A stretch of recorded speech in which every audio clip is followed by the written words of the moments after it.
Intro. Yo, the podcast people listen to one legend of winning, aka Low. We here with another episode of Peer to Peer Podcast. On my left, I have my co-host Agent Zero. Say what up. Welcome to the Peer to Peer Podcast. Behind the desk, we have producer John, who fucked up 2 podcasts in a row. He's not gonna say nothing at all for the whole podcast. You know, this is how podcasts end, guys. We have to work through our issues. I can't work through it if my whole audio doesn't get recorded for a whole episode. I can't work. That's a good point. That's a good point. So 2 podcasts ago, John didn't record Low's audio, and last podcast one with iPod recorded iPod's audio. And you know what's funny is throughout these podcasts, you hear me sometimes like remind guests like Mike. I'll like shake the mic to remind them, or I'll tell them like Mike, one mic, just to remind them because not everyone's used to holding these stage mics. But the only reason I do that is because I don't trust that John's properly changing the decibels back there. But then I thought last podcast was the first one with headsets. I didn't have to do that. The whole time I had to do that, bro. So you know what's crazy? What's crazy? I text him in the middle of the podcast like, "Yo, is his audio okay?" So even from even from over here, I predicted the error. That's crazy. I literally text John like, "Yo, is his audio okay?" So John is engaging in a Gandhi-like silent protest. To what avail? We're not entirely sure, ladies and gentlemen. We don't know what he's looking for, but what we do know is, hold on, what John say? Read what I said. Okay, we are heading there now. How does iPod's audio look? John responds, I can hear him, but if he talks louder, it wouldn't hurt. Low says, is it on par with agents? This happened during the podcast? During the podcast. You know, when niggas be asking me, like, why am I texting? Sometimes it's just to talk to John. So John responds, or hold it closer to his mouth if he likes whispering. Agent's talking louder than him, and Agent's mic is by his mouth. You know, John, literally the point of the producer role is to be able to do the decibels so that if I'm talking at a regular volume, Low's mic is down here, and Pod is whispering like this. You manage it. He called timeout. Okay, what you calling timeout for? What you calling timeout? Hey, you say something? You could just use English. Oh, you said you couldn't go up any higher on pods? Oh, damn, he was that You could low? turn ours down, though. You ain't never thought about that. He said, "Oh, you already broke it. You whispering right now. You actually broke it already, John. We can't. Yeah, you didn't. You broke it. Nigga whispered in with a mic in front of him. Said, "So y'all whisper, nigga. We all heard you, nigga. We heard you, nigga. It's done. You couldn't even last through the fucking intro, nigga. He's a jerk on you. Hey, and behind the desk we have producer John trying to go through a silent protest. Any other words we can hear from you, John? Wow. Dang, I know you didn't just jizz on Noti Gang. That's crazy. Yo, shout out to my podcast people on all audio platforms, Google Play, Stitcher, Spotify, Apple Podcasts. Continue to raise a 5-star. We're not only in gaming, leisure, but now we are finally in comedy as well. So up those 5 stars as high as possible. John gave us an amazing jack-off joke. John also said on Twitter, he communicated, he said, Low, I hate your fit. It's awful. Don't say it. Don't give him the satisfaction. Or was he talking to me? I can't tell. Nigga, don't give him the satisfaction of allowing that to be said. Yeah, and you know what? You're right. Yeah, don't give him the satisfaction. John can use his words when he wants to communicate. Yeah, man, you just hating on my fit, nigga. Let's talk about how we can't trust these females, man. Let's talk about how we can't trust females at all. You got to use topics that John will really get into. Wait. And also shout out to the all my YouTube people out there. Click all the links in the description. You nigga took a picture. You got to upload it on Twitter. Shout out to my YouTube people out there. Make sure you click all the links in the description to the TikTok, the Clips channel as well. And before you leave, make sure you click notification bell to join. Noti gang. And keep rocking with the strong. You know the first topic I want to talk about. Let's talk about it, man. Is that the rise and fall of that football team, man. Which football team? The football team that really wasn't a football team. The Redskins? No. The Washington football team? I think it's like Bishop Sycamore. I don't know what that is. You're gonna have to explain, my brother. You know what's going on? No, man. Somehow a football team was able to like make their way, finagle their way on ESPN, a high school team. Okay. And then they got blasted. Straight blasted. Okay. and they're supposed to be making it at the top of the like they were like one of the best teams, obviously because they've been on But why is on ESPN. Were they actual football players? None of the team didn't exist. The school apparently does not exist. That's hilarious. John's laughing in the back. He thinks it's hilarious. Oh my god! If only he could say something about it and chime in, but unfortunately, I'm he almost can't. and I'm not 100% sure on that, but it's just crazy that they got like that deep into it. How far did the game go? Oh, they finished the game. Oh no! Yeah, the whole thing was televised. Yeah. What's up with ESPN, bro? I don't know. ESPN is. I don't know. I don't know. Damn. Go ahead, keep talking. I'm gonna figure out what it is. Okay. Well, I want to talk about, because it's been a little fascinating to me, is after like a surge of streamers getting big deals left and right, it was a big slowdown, and I don't know if like streaming companies just realized that it wasn't sustainable, but then there's now been like some momentum because Dr. Lupo a couple days ago is now exclusively. Okay. I'm sorry. Before we get into let's just finish this. Okay, this is fall 2018. Roy Johnson, who eventually became head coach of Bishop Sycamore, starts an online charter school called Christians of Faith Academy. The school has an identical goal of Bishop Sycamore. We're going to have health at risk youth. After scrutiny, I'm passing. Bro, what are you saying right now? What are you saying? He just started an online charter school. Okay. And it wasn't like an actual like school. How did he get a whole football team to agree? I don't know. That's actually very, He must be a persuasive guy. very crazy. So last year, What if it's a YouTuber and he's recording the whole that'd be a banger video, 5 million views. so then they also found out there was a couple of people on the high school team that was over the age of 18. So here's that too. So then Bishop Sycamore plays their first recorded football game at Max Prep, and they lose 35-0. It's not bad. I mean, considering none of them play football, I'm assuming. Yeah, you can't have a football team if it's an online Charter school. Yeah, that doesn't. How are you practicing? They're playing Madden. Bishop Moore Sycamore. They also play IGM Academy for the first time in their season finale, which was last year. And they lose 56-6. Damn. Finishing the 2020 season 0-6. Their closest game being a 37-14 loss. If you let that team score 2 touchdowns on you, you have to disband as like a school. This is literally just an online. They kept losing. Earlier this year, they lost 38-0 to some other Then they lost 19-7 to another team. So this school's gone on for a while. And then just 2 years technically. Bishop Academy plays IGM Academy on ESPN. The school is clearly outmatched and unable to keep up. During the game, the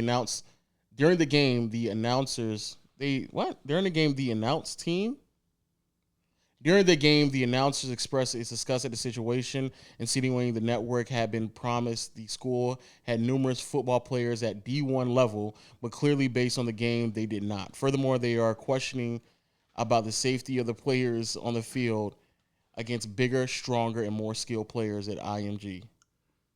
There's no way the team that's losing has bigger, more skilled players. No. IMG had you literally when you go watch it, it's like the nigga we watched Devontae on that Love After Lockup. Yeah, it's imagine like stick niggas like him going against like big burly niggas, and he just like clearly like, oh, this is not going to work out for you. Like this is not going to go on at all. Sycamore told us they had a number of Division I prospects on their roster. To be frank, a lot of that we could not verify. So how you go on 2 years and people don't catch on? In the databases of other recruiting services. So nobody ever thinks like, what's their home games look like? Where do they play? Through Zoom calls. What the fuck? It's not a fair fight, and there's got to be a point now, Luke, where you do worry about health and safety. Oh, stop it! It's not a health and safety thing. Stop. People just gassing it. It's really just a dumbass safety because they like them niggas just dumb. Hopefully he's fine legally. Whoever started that, because that's pretty funny. Yeah, they need to. Yeah. Oh wait, I'm going to show you this, and I was going to send it to Caleb. The listed address of Bishop Sycamore, the school Duncanville, is played on 910. It appears to be a duplex. This is the address, it's just a regular duplex. The other address listed, their Max Prep accounts listed as Franklin University Library Building as an address. That is, again, just another duplex. That's the duplex. That's the address. You got finesse. Nigga, why didn't nobody check that? Yeah. Why didn't nobody check that? You'd be surprised how people like trust you if you just look like the role. You know what I'm saying? Like if I put on like a mechanic outfit, I could walk in garages with a surprising amount of access just off the strength of what I'm wearing. Who is it? Someone snuck into what concert was that? What was it? What was the one that happened in Miami, bro? I don't know what concert. I don't know what you're talking about. Bro, John, what's the concert in Miami everybody was excited to go see? Lip this shit for me. Rolling Loud. Rolling Loud. And people just pulled up like they were security or like they were someone that belonged backstage and they just let them through. All you had to do is get one of those passes and look like you played the role, and people just let you walk right through wherever you want to. That's crazy. That's crazy. Also, the athletic director for the fake school said that he's never gained anything financial from the situation. However, it should be noted, as of August 30th, there was an active GoFundMe trying to raise $20,000 for Bishop Sycamore, which has been shut down, but it only received $140. The online site is down for maintenance, quote unquote, and schools began backing out of the scheduled games. So they actually convinced a lot of teams to like play us. Some dumb teams. Yeah, like because we're just in the city. Niggas is dumb. Y'all are dumb. Yeah, just check, bro. Just check. Also, that's a really good way to play some football. Don't cap. If you want to just get on the field, think you can do something. You're 22 years old, trying to find your way back on the college team. It's like an open bracket team in esports. Like the teams that don't place, but that come from like top competitors online. And Which they AMP just did that? We just made a school. Use his AMP address. Academy. Yeah, just use his address. Duke the star quarterback. You know, so I could be the fucking fullback. Dave's the tight end. Oh, David's not tight end. Yeah, he don't have a tight end. Okay. Bad joke? Yeah. Okay. Yeah. John, what you think about that joke? You didn't hear it. He was focused on the decibels. I like that. Really, John might just be too young to understand that joke either. Yeah. How old are you, John? How do you get, John? Huh? There's no way he's gonna. What is he saying? Wait, what did you say, John? John, how old are you again? I could just hear his mouth move. I know. Why is that? You got a lot of saliva in there, John. Saliva and cum in your mouth. Whoa, what the fuck, Marcel? Slow your roll. Similar to the cum that's on those women mouths you can't trust, right? What do you listen? I can't see it. There's a big giant light in my way. That's how I felt. Hey, let's talk about these streaming deals, man. Dr. Lupo got picked up. Tim the Tatman got picked up, both by YouTube. Now, okay, bro. So Streamlabs uploads every quarter just a whole load of like streaming statistics, like average concurrent viewers, amount of broadcasters, total hours streamed, all type of important statistics. YouTube's numbers have like spiked down, like surprisingly, like a very sharp down. While Twitch's has been like slightly up, which is, I think, a surprising result. Facebook's is doing really well as well. So YouTube is still massive, but it's not seeing the growth it once was. So YouTube might be thinking, all right, let's start poaching some more OGs. They got Dr. Disrespect and Courage already that's been streaming on Twitch for a while. They pick up Dr. Lupo and Tim the Tatman. Those are guys that kind of like define Twitch culture. So I've been seeing them, and I watched a video from Devin Nash where he was explaining that Lyric, I believe, and Summit 1G, more OG streamers, both are represented by the same agency that picked up Dr. Lupo. So there's a good chance that they were pitched as well. So we don't know what's happening with them. Kenny was talking about that as well. Kenny had he did up on Twitter like, yo, like YouTube gaming is like throwing a bag. Like, kind of be on the lookout for like people who might be interested in like getting into streaming. No, those people don't stand a chance. YouTube is only going to partner massive 0.001% Twitch or potentially Facebook streamers. They want to take, because if you're pulling 20,000 views on Twitch, live viewers, you might represent like 1 to 2% of their entire audience that's live.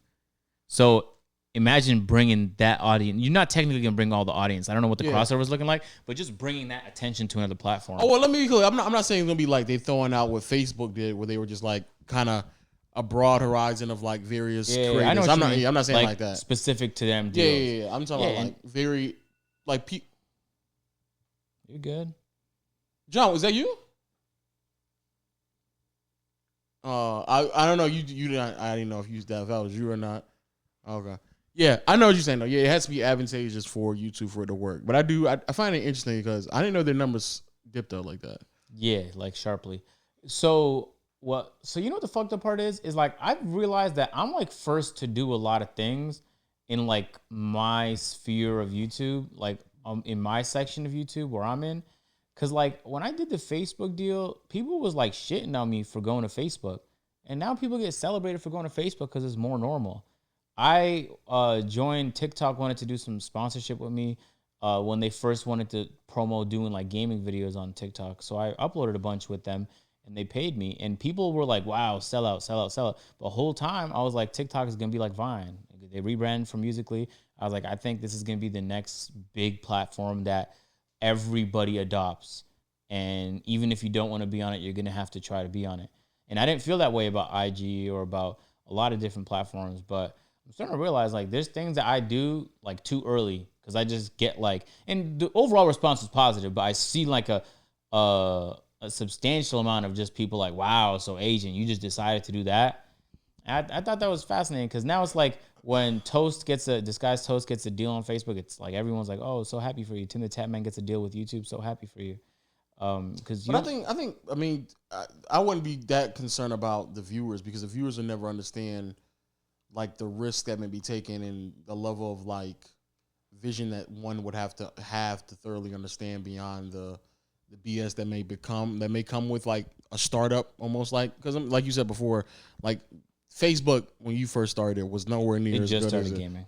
No, I'm just talking about like the live streaming and all the benefits and all the features that came along with it. When you first start doing that, it was nowhere near where it's at right now. Not even remotely. Yeah. So but you have to have innovation and understand what the direction is for you to understand like the potential that's there. And I think creators understand that more because they understand the risks that come along with it, and they also understand the benefit that it helps a lot of other people as long as you have some proof of it actually working. Which is why I always salute to the OGs. Yeah. Because the reason is because I said I was going to stream in the summer, and I know I want to do some IRL content, but I need like a game to play too because I'm a gamer.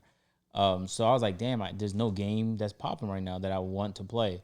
2K about to come out. 2K about to come around. So I was literally just having conversations about like, should I do YouTube where the streams are gonna get more numbers? Like my last year's stream was 56K live peak. I think like concurrent was maybe like high 40s, low 50s, which is like that's the highest I've ever done. But it's like it's an event based thing though. Or should I go on Twitch where like I could potentially pivot to more IRL stuff because I don't do too much of that on my main channel right now.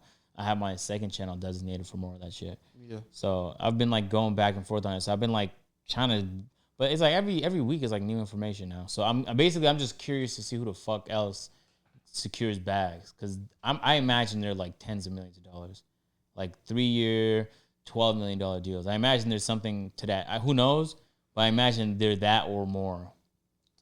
It definitely looks like that, especially the names that they're getting. It's definitely saying like this real big money that's being huge names. Yeah, those are huge names. So I'm assuming that like YouTube and YouTube, like you've been saying before, we've been back and forth about it. YouTube is trying to get in the game and they're trying to be more solidified, or at least their name being synonymous out with other things outside of just video. Yeah. And so if they can do that with either let me say long form video, because they're also trying to be synonymous with short form video with the shorts. Mm-hmm. And then you also have live streaming as well. They're pushing shorts heavy. Yeah. Have you seen the dashboard recently? Yep. They have a whole section for it now. Yeah, I know. Yeah, that's crazy. So I think that YouTube is intriguing in that way that they're trying to continue to innovate or at least trying to keep up in many ways, because I definitely believe they kind of fell a little bit really short in the live streaming area. But the crazy thing about live streaming on YouTube is that it's not as simple as it should be to just find.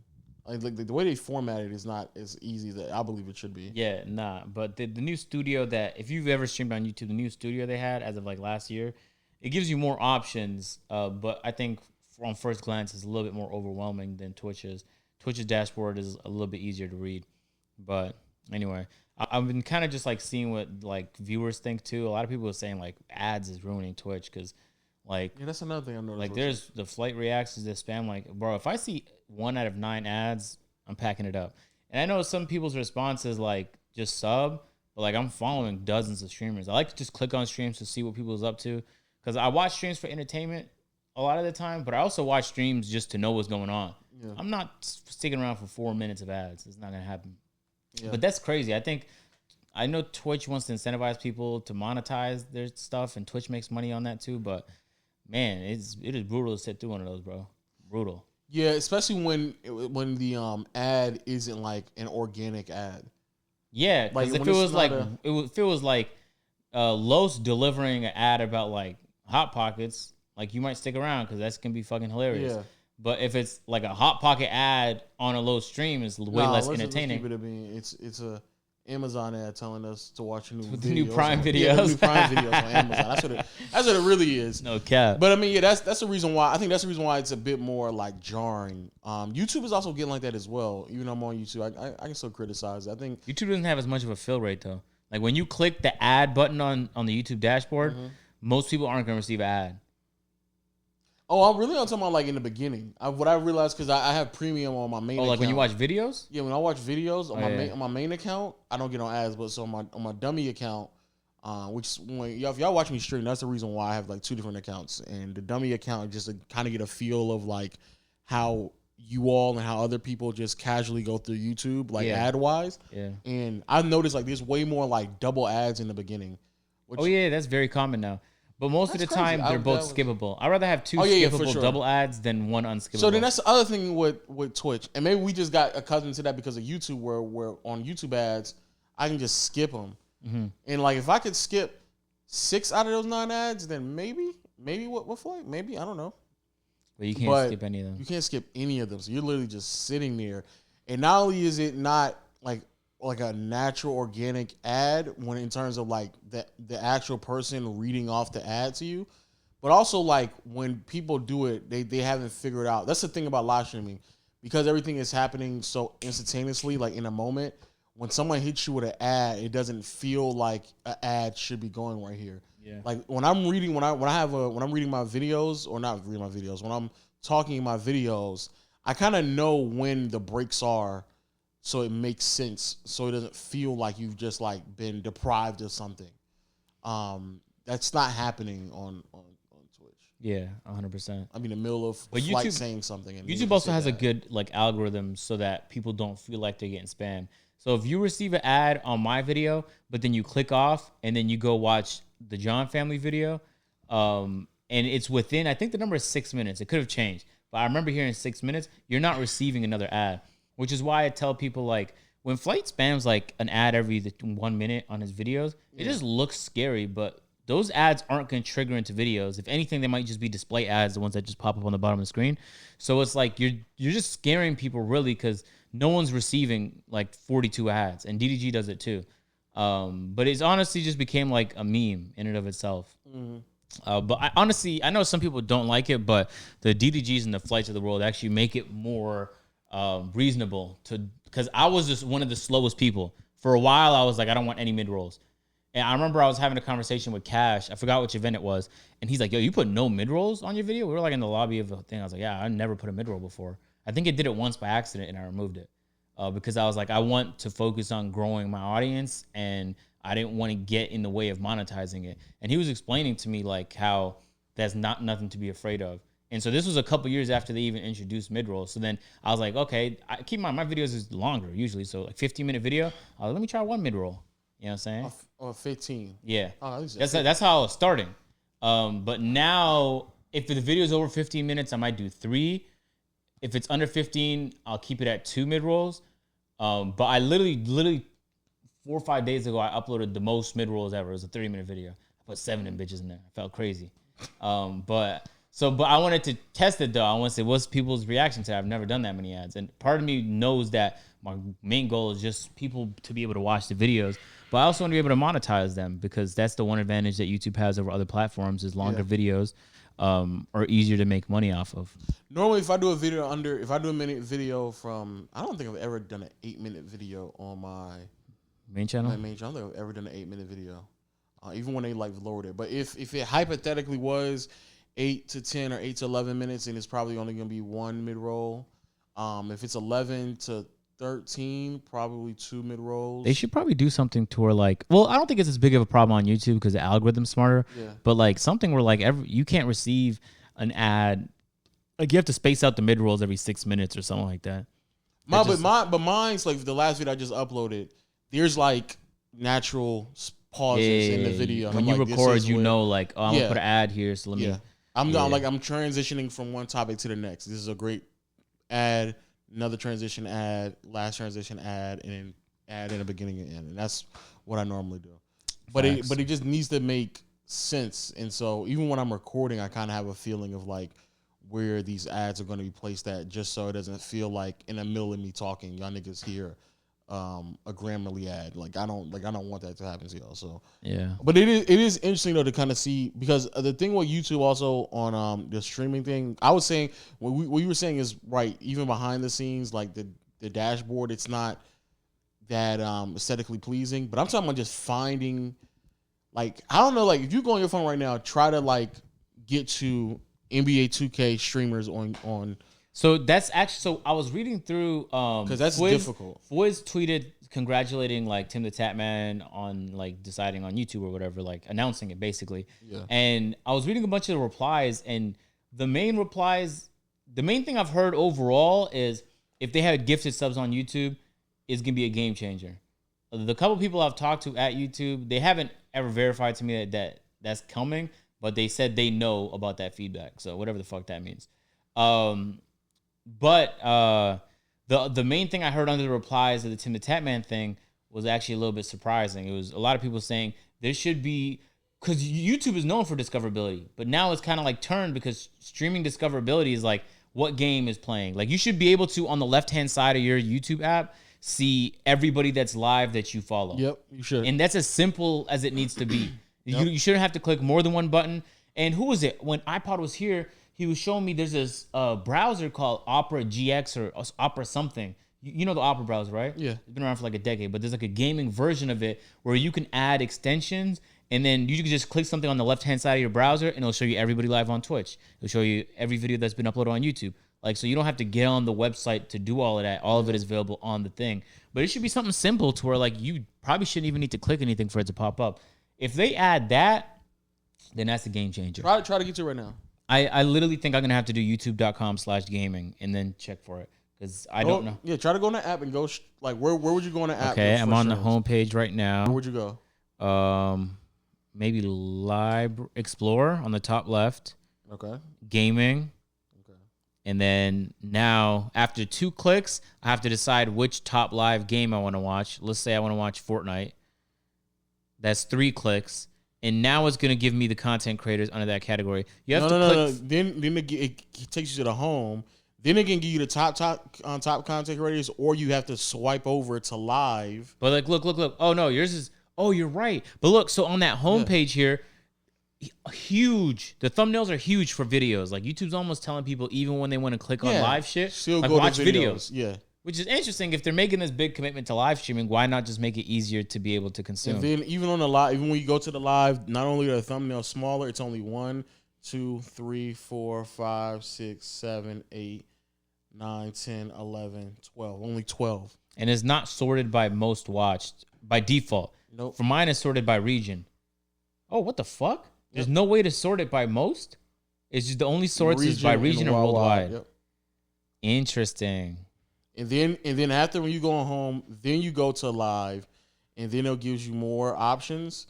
But even then, yeah, that's not a good UI at all. It's not. It's not even close. So I think it's just small stuff like that that hinder YouTube. And Facebook's playing like serious catch up. They're like Facebook's on the timing where like at least when I left a couple years ago, they was just introducing mods, and they're like, you guys can do 1080p 60 FPS now.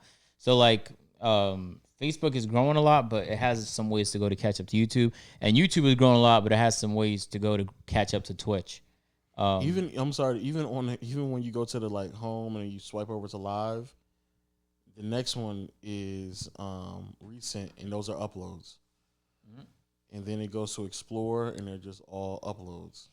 Hey, I'm a little curious from people listening. Where do y'all prefer to watch your streams? When I post on Twitter asking, because I've done it like 3-4 times now, the majority is Twitch a lot of the time, which is crazy because I'm not a Twitch guy. I'm not a Twitch guy. So the fact that I'm on YouTube and my YouTube audience is still telling me Twitch is kind of crazy. Yeah, that should say something. But anyway, shout out to Twitch, man. No cap. Shout out to them. They gave me the bag. Yeah, I just gave you a bag. Oh, for your yeah. I'm saying we were just talking about it. I do feel like that they need to. YouTube has a long way to go, and I think like what we just kind of like walked through right there, even that needs to be much easier, like much easier to get to, and I think that when you get to that point where you can just make things more accessible and easier to reach out to, I think that makes things more convertible. But right now it's just not. And also I just think that Twitch has so much of a strangle on like the streaming world that it's like really hard to like gain any leverage in that. And I think they're going right about it because the best way to do it is just add some legitimacy to your platform. And with streaming, you get some of the bigger names, and that's literally how you would do it. But I think there does need to be some organic growth. Like there needs to be like organic content creators that need to be on there that have these timeless moments, and it's like I'm committed to staying on YouTube to watch that streamer, which then gets me involved with other streamers. But even then, YouTube just needs to do a better way of conveying recommended streamers, live streamers on the app. They have to. Hey John, how much ads you put in like a 15-minute video? That's a good question. On your videos, how many ads you put? God damn. You put 5 mid-rolls or mid-rolls, or you talking about one to end? With the pre-roll and the potential post-roll, that's 7 ads. Oh, John's crazy. Because half of those not even going to trigger. The pre-roll might trigger, and then like 2 or 3 mid-rolls might trigger. But yeah, congratulations to the streamers who are securing bags. It makes me really happy. If for some reason, like in the world, you can't be like a content creator and say you work hard, or else people are going to be like, but my dad who works for Ford works harder. It's like a competition. I was watching Tim the Tatman's announcement. I literally got goosebumps at the end of it because it was so good. But he in the announcement he mentioned that he used to like clear weed whackers on the railway, and he's like, that's the hardest job I ever had. I believe him when he says it. But I also know that if for whatever reason Tim the Tatman said, nah, streaming is the hardest job I ever had. The hours are crazy. Streaming 8 to 10 hours a day nonstop is crazy. I actually think streaming is. I think he meant like. I think he meant physically. No, but if he's saying that's the hardest job, like I don't know what that's like. It seems pretty fucking miserable. Like, where did he grow up? It might be mentally too because when I was working at Walmart, physically it's the hardest job I ever had, but mentally it started to take a toll on me because I just felt like I felt defeated. Like, nigga, I'm not even doing nothing in life. Like, I'm just here. So I can see how you can say that. Yeah, but like, look, so like, if you said though, like the hardest, like Tim Tatman when he said, the first thing I thought was, but if he didn't feel that way and he felt like streaming on Twitch was the hardest thing he ever did, I believe him. Well, I'll also say this right now, it's the hardest I think I've ever worked though. So would you say right now? Would you say your work you do right now, you're making videos on your main and second channel, peer-to-peer and playback, would you say that's harder than any work you've had before with Sherman Williams, with Walmart? I think it's harder just because I have to take on several different roles that are very pivotal to the success of everything. And so that's the reason why it's difficult. Mm-hmm. But the reason why people may be hesitant to say it and also hesitant to accept it is because they just assume that you enjoy it, which I do. I actually enjoy it. That's the reason why it's kind of hard for me to say. That's a good point. I never thought about that. Because I enjoy it, that's the reason why, like, when things happen, like, days just kind of pass by and I don't really know it. Or hours will pass by and I don't really know it. Like, even when I'm streaming, like, shout out to y'all, like, I'll look down at the, like, counter. I'm like, I've been streaming for, like, 3 hours now. Like, it didn't even feel like that. Mm-hmm. But I know for a fact 3 hours at fucking Walmart would feel like 10 hours at work. Like it would feel like you can literally feel the 3 hours. Yeah. I feel like content creators have to be they're forced to be so humble. And even YouTube content creators. Oh yeah, YouTube. Because OnlyFans content creators. Oh, they don't give a fuck. They don't give a fuck. They just come out there and they'll literally just say, my simps bought this Mercedes for me, so thank you. They don't care. Yeah. But unless you make that your identity, like DDG has done. Yeah, like where flexing is just part of his brand. Yeah, that's my brand. Yeah. But like if it's not, then, even if it's like, even if you play the field, like you like in the middle a little bit, they're like, okay, we get it. You're rich, dog. We get it. We get it, dog. Yeah. But I'm trying to like toe the line. I want to do things that I'm interested in. You know what I'm saying? Like I dropped a video just viewing homes, doing real estate shit. Yeah. And it was an overwhelming amount of people like, this is so cool. Like people don't usually show this side. But I saw a couple people like, oh, way to flex, agent. As if like, I didn't even buy a home, dog. I was just viewing them. Like you could view homes too, my guy. Nah, like anybody could view homes. Nah, you just letting us know where you was at in life, dog. No, but no cap. Like how much I work now is like, it's a ton. But like, first of all, I think when I was in uni, like I liked showing people how hard I work. I don't know if you remember, like I used to post on Snapchat and shit, like when I would be working out or whatever, or anytime I was doing something productive, I would at least think about like showing people so people know that yo, look, I'm working hard. Look at me, man. Whole time I wasn't even working that hard, at least compared to right now, which is interesting because I saw, I think you responded to it where there was a Celtic account that saw Luka Doncic smoking some hookah, and they were like, look at Luka Doncic. Man, he hasn't made. He's smoking some hookah. He's not working hard this offseason. And they compared it to Jason Tatum, and Jason Tatum getting big as fuck. Yeah, Jason Tatum's working hard. I believe it. But him just seeing Luka, just because Luka didn't record his sessions, to him, Luka never worked out. That's hilarious. Which is odd to me because to even think that a nigga at that level doesn't work out is wild. Oh, you think Luka just was born that fantastic, bro? You don't think he had to work his ass off? You think that nigga just smoke hookah all day? Is that what you think? People kind of odd to me. Shout out to people think you shout don't. Shout to Tatum though. That nigga getting big, bro. Dog. Big man. Big. I ain't gonna lie. I'ma say it first. He's getting random security. He's getting random dope tests. Oh, I get 100%. That's not what I was He's gonna gonna say. like 4 of them. That's not what I was gonna say. He's gonna get randomly checked 4 or 5 times, just real randomly. That's not what I was gonna say. I'm telling you, he will. I was gonna say Tatum is gonna finish top 5 in MVP this year. Oh, I can see that. I think Tatum is gonna take a jump. I think Tatum's gonna take. I can see that. Niggas pressured me on Twitter. I mean on Twitch last night saying. Oh, where there was waiting on a bold take. Oh yeah, no. Well, yeah, when I was doing the ranking and you called and I said where you rank OG and you was like putting him higher. Yeah. I had Tatum at like all NBA. They were like, no, put him in superstar status. Put a superstar. I was like, I thought about it. I was like, he could do that. All NBA is not enough. That's crazy. Superstars a lot, bro. Because if there's like 5, 6 superstars in the league, Tatum being a superstar. No, it's more than 5. Name them. Oh, let me take it back. What they did was the tier list was like top of the league, which was above superstar. And that one only had 4 or 5. Oh, okay. And then they did superstar underneath that. And that was essentially top of the league should be under superstar. Just I guess, but with the way that they ranked it, that's what I was thinking. Word. And I was like, so basically you're saying, here are my top 5 players. And yeah, Tatum's not in that list. That'd be wild. But Tatum is in the Damian. I think Tatum could reach a Damian Lillard status. You should be a proud individual if you have like a lot of potential and you actually make the most of it. Because a lot of people don't. They kind of just forfeit their potential for like a suite of different reasons. Ooh, I don't want to pivot too much off the finances on social media because Twitter's not doing that. Okay, so Twitter hit me up and said, "Do you want to get monetized videos?" Don't dap me up on it because I don't really want to do it. Because they told me the criteria. What's the criteria? I don't know if I can say it, but okay, don't say it. It's not that crazy. Just tell me. But I also don't know how much money you'd make off a monetized tweet. It's like a month of commitment to get monetized, and once you get monetized, you actually have to keep it going. So you have to keep doing the thing that you did to get monetized. So that I was like, oh, okay. I got hit up about that off the ripper, and I was like, that's pretty fucking cool. I got hit up with Spaces off the ripper too. Before Spaces were a thing. Yeah. They hit me up and said, you want to try our Spaces? Yeah. I'm actually surprised. Hey, until I can do it, y'all niggas better. Y'all niggas need to be on Twitter. Or if I had to have a suggestion, and I just can't do this right now, but I will be doing it when it's done. Nigga, go on for the NBA Twitter accounts out there who don't really have like a YouTube or an Instagram or anything like that, bro. Be on Twitter Spaces. I promise you, do it now.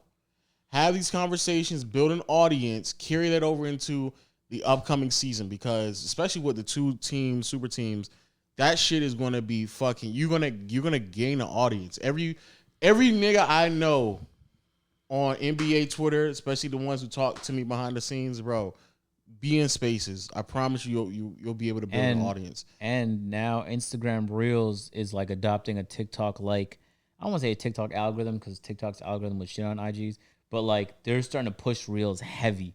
And for obvious reasons, the longer the form of content on the platform, the more ways there is to monetize it. And, TikTok is having trouble monetizing their platform currently, which is why they increased from 1 minute videos to, what's the cap now, like 3 minutes? Yeah, they did, yeah. Yeah, so it's because the longer the content is, the easier it is to monetize.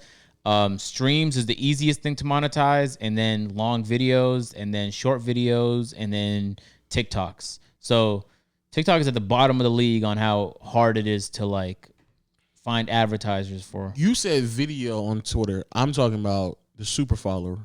Oh no, I'm not talking about that.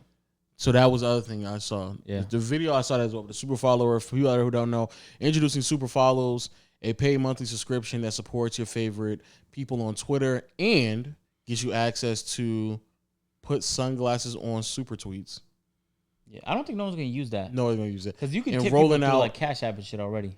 Yeah, I didn't know Cash App was also already connected to Cash App, and Vimeo is already connected to Twitter. Yeah, so you don't really need to use like Twitter's own tipping platform. There was ways to tip before that. No, what I think it's going to do is that if you have any, also you can charge for ticketed spaces. That's another reason why I tell y'all niggas, especially the one like let Uncle Lo. Again, being the first one to do that is a little scary.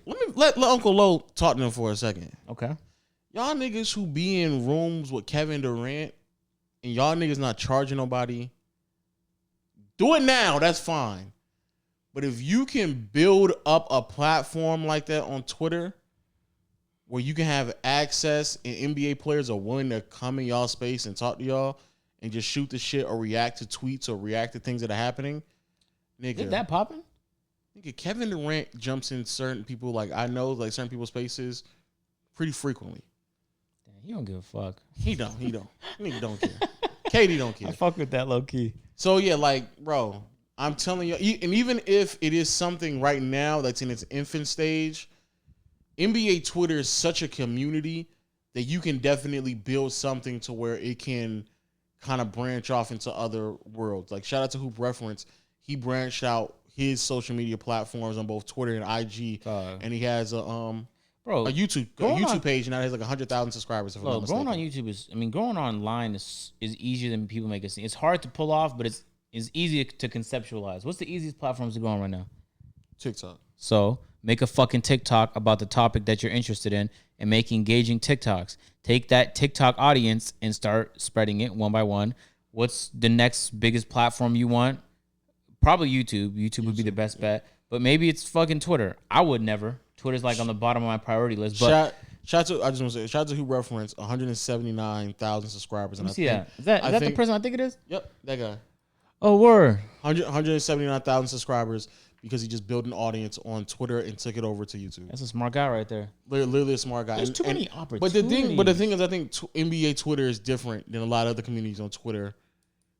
Because I think there's such. I think NBA Twitter is such a community. I look at some of the 2K intels and the 2K news pages, and I think to myself man, y'all should have been made YouTube channels. Oh yeah, those niggas need to make YouTube channels. Damn, yeah, for sure. you should be making TikToks and YouTube shorts. There's so many missed opportunities. And I'm pretty spread out right now between this podcast and playback, and AMP is stretching me mad thin, and I'm about to start streaming, and there's a few other exciting things I committed to that I'm about to start doing. If I'm seeing these opportunities and even I'm shooting at them, bro, if you're not actively if you're in school and you have a side hustle time, bro, you should absolutely be making TikToks about the shit that you care about, bro. Until the niggas, again, shout out to my NBA Twitter niggas. I'm gonna talk to y'all. I'm gonna keep talking to y'all. Y'all niggas stop linking other niggas articles, nigga. You're already sharing the article to your audience. Sure, you can do that on. Talking about in a video? Yeah, just do that in a video. No. I'm talking about on Twitter. They'll be like, They'll link an "Ooh, article. breaking news," and they'll link an article to another nigga's website. Bro, just read the article, understand what's going on, and then report on it on a YouTube video. And because the way that NBA YouTube works, things are so searchable and so quick. Like you the same thing. You got to just make a 20-character tweet and link the rest of that shit to someone else's page. Like, why would y'all do that? If you want to do that just to build an audience, sure. But bro, there's a sports page that B Souls linked me because I told B Souls to send me like 10 examples of YouTube shorts, people doing it successfully. One of them was a guy telling like unique stories in the sports world. And they're just 1 minute shorts. They're very punchy to the point, subtitles and a lot of B-roll. And it's just his audio. And it's like, that's just how he saw entertaining sports content. And some of them, a lot of the videos is in millions and millions of views. Yeah. I mean, there's so many new ways to like, you just had to be more creative. I remember that was so challenging for me when I first started. Because remember, the concept of like a gaming video was just get some gameplay and then you talk behind it. You know what I'm saying? And then somebody decided to innovate. Like the Cash Nasties of the world started green screening with Livecom. And so then like that was the meta.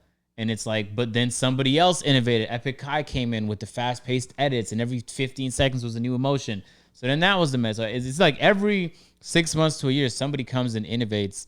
And I don't know, like I think the more creative you are, the better chance you stand. But you don't even have to be that creative to make content. You need some creativity, but you don't need to be like a Chris next door, bro. You don't need to. It's unnecessary. You just need to be decently creative and flex that as much as you can. Anyway, there's so many ways to make money. I get so excited for people when they secure streaming deals because one, it lets me know that I could do it. So then I get excited for me. But then two, I just know how much effort it takes to get to certain points. So like, I can't even imagine what Tim the Tatman's been through in his streaming journey. So to be able to secure a deal that I imagine sets him up for life is like beautiful. I remember watching a streaming video like 3-4 years ago, and it was just like how to set up OBS. It was Tim the Tatman teaching me. It was on a YouTube video. He just made a YouTube video teaching. And that was the first time I saw him. I didn't know I didn't look at his streams or nothing. I just knew him off this YouTube video. Yeah. So it's like everyone kind of has their own journey. But let's get back to this toxic stuff. John, I'm pretty sure you'll be interested in this. The woman who was on oh, Twitter. Bro, yes. God damn. Oh, my God. Because we're not making a playback. Bro, now we're not. So, you know what you tell us? Yeah, Lo, you tell us. Actually, John, you want to tell a story?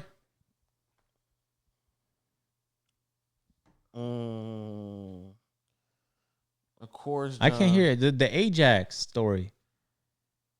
You know what I'm talking about, bro? You know AJAX was trending. Trending heavy, too. Oh, she deleted it. She deleted the post? Yes. Okay, we're going to have to summarize. Don't worry about it, so, dog. You screenshotted it? Yeah, don't worry about it. Of course, Lo screenshotted it. So, can I say her username? No, I'm just playing. No, if you want to. I'm not going to do that. So, some old... No, let me... Oh, that's John bag. That's John. Hey, that's John bag. I was waiting for him to step in. Man. These girls not loyal, right, John? So this shit went on Twitter on the timeline, and first of all, nigga, if y'all niggas screenshotting convos that y'all having with another man, I actually hate that. I hate that. It's so wild. Now, I hate anyone screenshotting any convo and then posting it. I just don't like it. Even when like they know it's like it's just Why are you okay? So anyway, she posted a screenshot of a conversation she had with a man. In the screenshot, it essentially her asking for money, asking for $100. The guy basically saying, "I'm not going to give you $100 because I have to pay bills and stuff like that." And he said he wishes he could. Wait. So that's why I said we're going to get to him because he followed that up by saying, "But you know, if I could, I might do it, but I need to save up, but I'm paying bills." Which, again, we're going to talk about him as well. But the idea that for whatever reason, a man having to pay bills being the reason why he can't give you money is enough to not only screenshot it and then upload it on Twitter, but then to clown him and block him, because this is what she said under that screenshot. I asked this nigga for some money. He started telling me about bills he needed to pay. Baby, I don't give a fuck. And now you blocked. To her, that's a flex. Which is wild to To her, me. that's a flex. Then people got upset. Her response to the people who got upset was, it's niggas who will send me $500 plus no question asked. And you tell me about some bills because I asked for $100? Baby, get the fuck on. I just wanted my money back for some groceries. I get paid every 2 weeks. Ugh. Throw up emoji. One, at least 20 throw up emojis. And what it said exactly, he said, LMAO, I don't know, babe. I got some other stuff to take care of, rent, car note, pay bills, and I owe a little bit extra on a few debts. But if I had some extra money, I got you for real. I feel bad for not having it. Jesus Christ. I feel bad for not having it. A bad thing. And the bad thing is I don't get paid until another 2 weeks. Interesting. LMAO. What do you mean? With a crying emoji. I don't want it anymore. Why not? Because I just don't want it, LOL. 7:51 a.m. Good morning, beautiful. 12:50 p.m. How did you sleep? Nigga got left on red. So then everybody was like killing her. And also she just went crazy too on the timeline. Kind of find out, Twitter do their thing. They start digging deeper. They found a couple pictures of her in the tuck. I got niggas who send me $500 with no question asked. But baby girl, you got AJAX behind you in your bathtub when you taking a shower. Like the fucking dishwasher AJAX, bro. The shit you clean your dishes with is on her shower. I know she don't clean dishes in her shower. Look at John. Then she went to the girl who called her out and then went to go find a picture of her baby because the girl who called her out was pregnant. And she took, what's the picture where you take a picture of a sonogram or whatever. Yeah. And then said, fuck you and that baby. What the fuck? Yes. This is a shit human we're talking Shit about. human. Then there's also tweets about how she steals from Walmart. And then literally had the audacity to be like, no, I'm not broke. I just don't want to spend my own money. I'm like, You're not broke, but you got dishwasher fluid in your shower. so And AJAX isn't even, guys, AJAX is like the cheapest one you can get. yes, too. it's not even it's not even Cascade. It ain't none of that stuff. It ain't Dial. It's at the bottom, nigga. AJAX is at the bottom. I wish somebody would tell me they cleaning with dishwashing soap. Can you imagine her like reaching her heart to get places with AJAX? Nigga, if you put dishwashing soap on a towel to scrub your body, you're nasty. You're just nasty. You think it would work? In her mind, it does. And you not only you nasty, you stink. What do you smell? You smell like leftover lasagna. Like what do you want to smell like? What you want to smell? You want to smell like a kitchen? So a couple things. I think some people. I didn't know she got embarrassed enough to delete the stuff though. She put that on there thinking that It's an ego. She put it on there to flex. She realized it wasn't a flex to nobody but her and her little group of friends, and so she deleted it. But man, it's funny because people will sit there and lie to you about the lifestyle they live to get you to admire their life and almost like want it for yourself. Whole time, man, she has no money. She's broke. She can't get no one to send her money. She can't make her own money. She's reliant on men to make money. She's just asking for men. And this poor man, because I feel bad for him, but I really shouldn't, is telling her, like, if I had the funds, I would do it for you, but I promise. But right now, I can't afford to because I'm down bad. And then her response wasn't, damn, okay, all right, I appreciate you for even thinking about it. I'm about to say, it was that's interesting. crazy. And then ghosting him, blocking him or whatever, and posting that on. She's a shit human being, dog. People like her need to stop multiplying. Y'all need to stop fucking with people like her, too, because then y'all help it multiply, and the kids is going to be born in a not ideal situation. And then now we got to pay for it because now the kids going to hop on the next app and spew the next toxic shit they learned from her fucking mom. That's a horrible human, dog. it's not only is it a horrible, That's a horrible human, bro. It's not only is it a horrible human, but the people around her are also horrible because she made that tweet thinking that she was going to get it off. Like she thought that everybody was going to agree with her. Like, yeah, like niggas should just have on. It was people, and I'm pretty sure these are people around her. It was people sitting there like, yeah, people should just have $100 to just give away freely. And I'm like, what? Why? Is that a requirement of life? Like, why is that? What are you saying right now? And even if I have $100 to just give away freely, why do I need to choose to give it to you? Like, there's nothing. Why are you obligated to just have my spending money? What sense does that make? And by the sounds of how quickly she blocked him, it wasn't like they was in a relationship neither. So this is just a guy that she talked to, I'm assuming, that couldn't afford to just randomly give her money. The way she said it in the text made it sound like when she was justifying herself that he owed her money. But even if for whatever reason he owed her money, which then it would no longer be a flex, really. But she didn't say that till afterwards. Even if he owed her money, him saying he can't afford to do it, and then you blocking him means you're not going to get your money. So she's lying about something. And well, she later then said, the reason why I asked him for money because I don't want to spend my own money. And that's when people are like, you don't have any money. Yeah, you're bro, broke. can I give a PSA to everyone out there?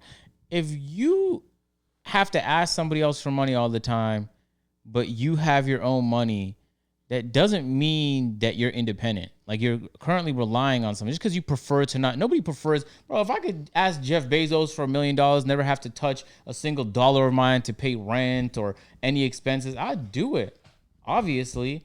But the idea that I'm not dependent on, I'm clearly dependent on him.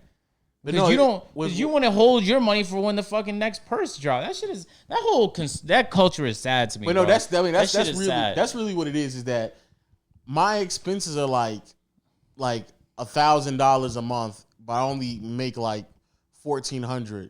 And so you're really what you're saying is that even if you might have enough money to pay for expenses, you be scraping it on a month-to-month basis. I'm still independent. But you want to make I don't need you. Like, yeah, exactly. I was doing it before you. You want to make it seem like you're independent. Like, no. Like, even when you were attempting to do it before, you were either basically failing or barely getting by. So no, you weren't really living that large. Anyway, and even then your expenses were matched, or you were living in a fucking 2-bedroom apartment with 4 other chicks. But so do you remember? Shut the fuck up. Do you remember in that playback? Ain't that right, John?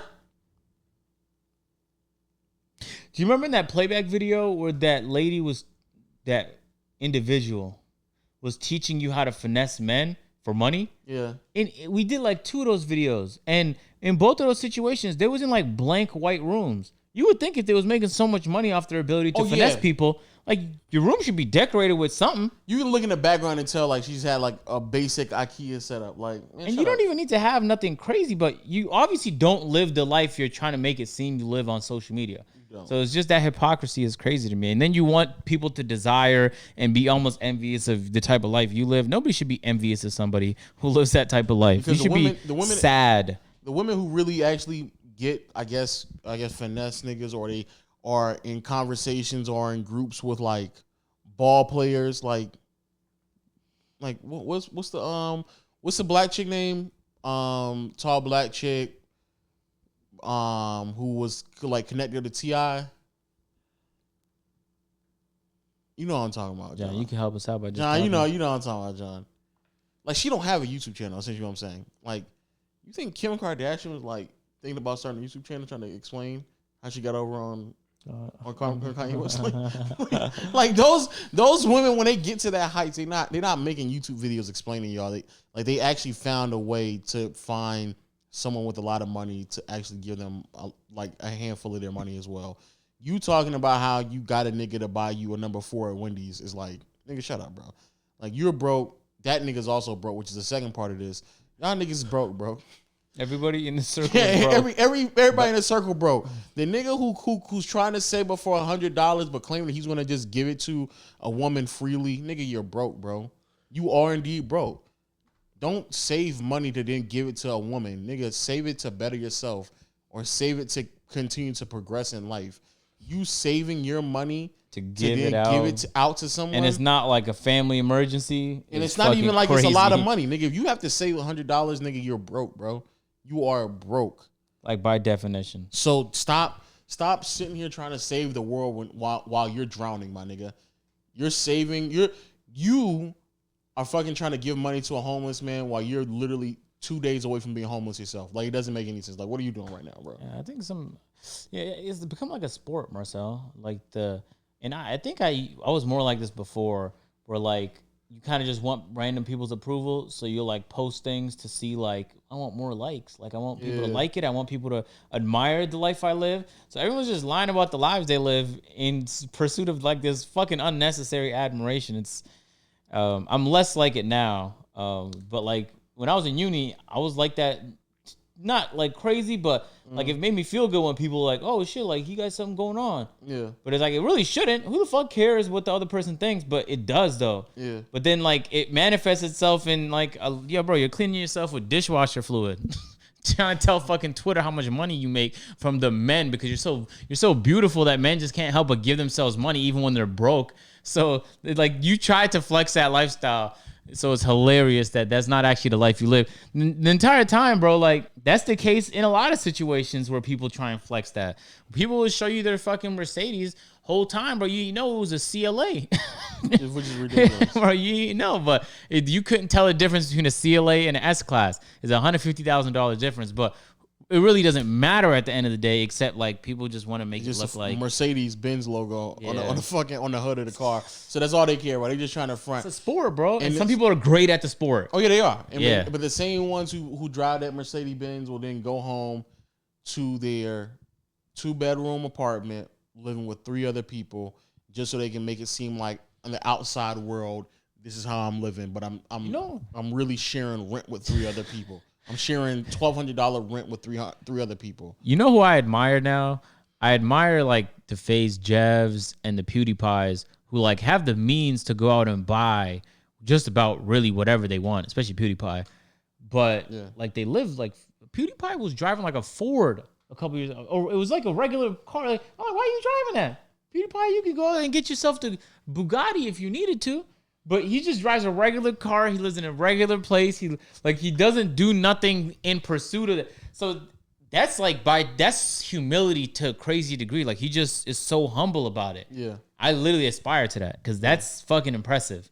Like the life he lives and the life he could live if he wanted that approval from people is like 2 different lives. So I think that kind of makes him more relatable in a sense too.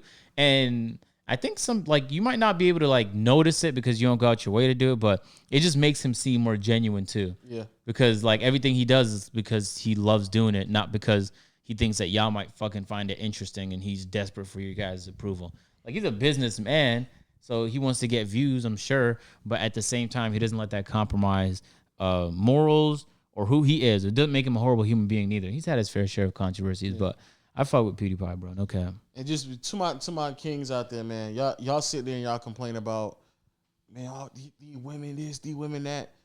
Y'all attracting women, bro. You sitting there talking. If you sitting there really entertaining a woman to the point of you saying that you're gonna save up money to give her $100, don't get upset when you 3, 6, 8 months into y'all relationship and now all of a sudden you talk about how she just used you for money. It's like, nigga, you've been playing alongside that. She done showed you who she was, and then even when you didn't have it, she showed you even more by sitting there saying, "Oh, well, good morning.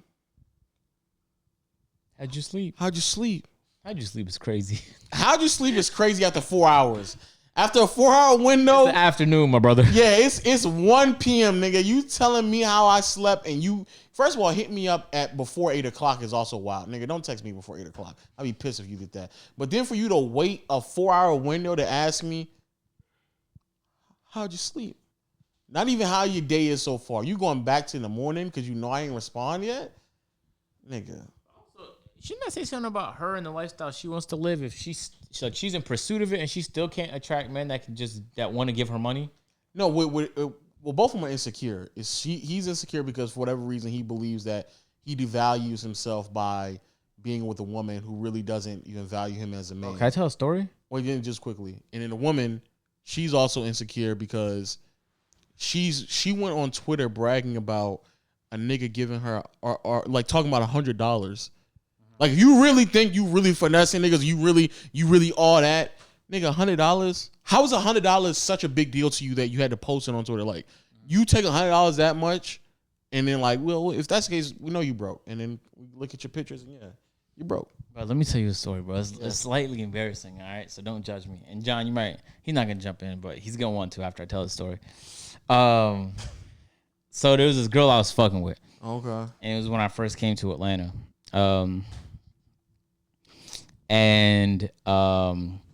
After talking to her for like about a month, I think you know the story. I don't know if you know it in totality. Let's just say the story. After I was talking to her for a certain amount of time, but like we were at least familiar with each other. Bro, out of nowhere one day she texted me saying she needs $600, and she needed it because like something went wrong in her life. It was a necessity. She you know how we watch some videos and the ladies say, don't make it seem like you're desperate. Make it seem like it's just things you want to do, like go on vacation. I need money for vacation. But she told me like she just needed it for rent or whatever. I forgot what the reason was, but it was a necessity for her. You said rent. Oh, it was rent? I remember this story. Okay, all right. And then I remember thinking to myself like, damn, I don't really need that 600. Get your nigga, get John. You might have to say so. Get this nigga right now, nigga. John, get this nigga right now, nigga.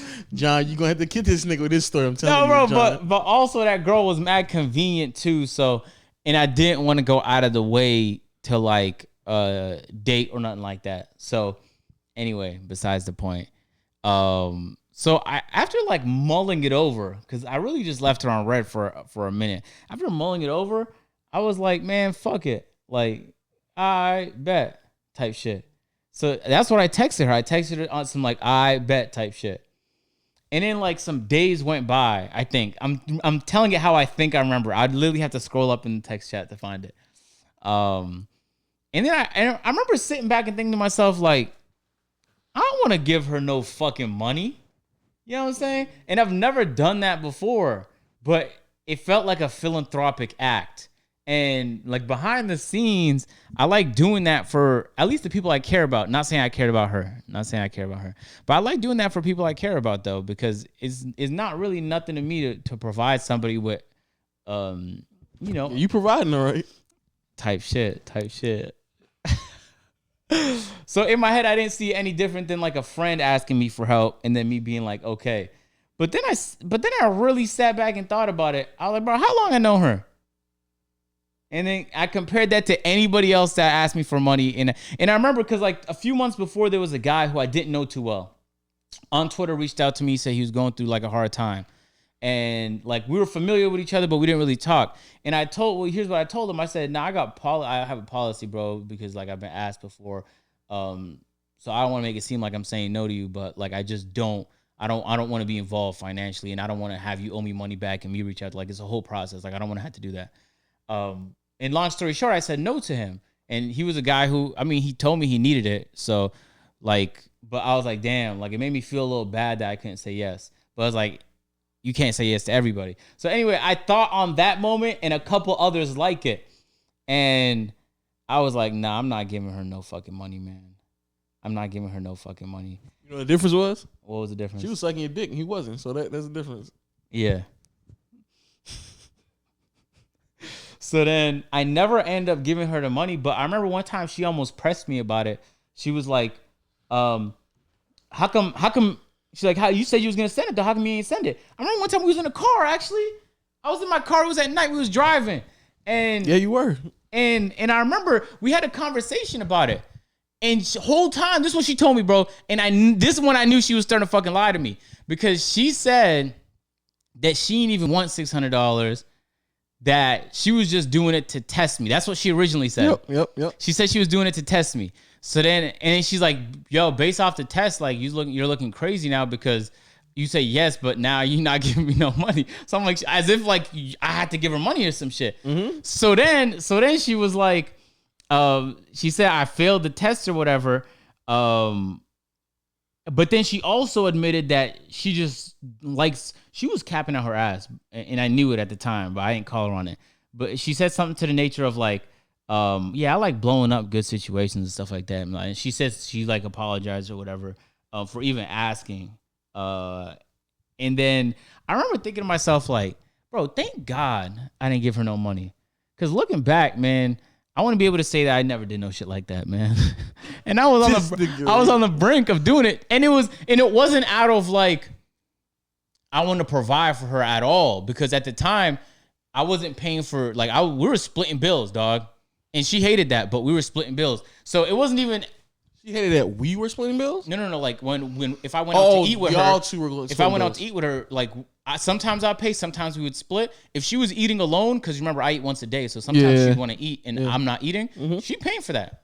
And she would look at me like she wanted me to pay for it, but I'd tell her things like, yeah, make sure to remember your wallet in the car. Remember your wallet in the car. So it's not that I was I don't believe, I could be lying to myself. I don't believe it's because I was afraid to say no. I think it's just I wanted to be nice. Anyway, I never ended up doing it. I think she ended up telling you or Waleed, one of you two, that I did it though. And I remember thinking like, that's fucking crazy that she would cap about. Did she tell you that? Yeah, she told me that. So she told Lo that I did give her money.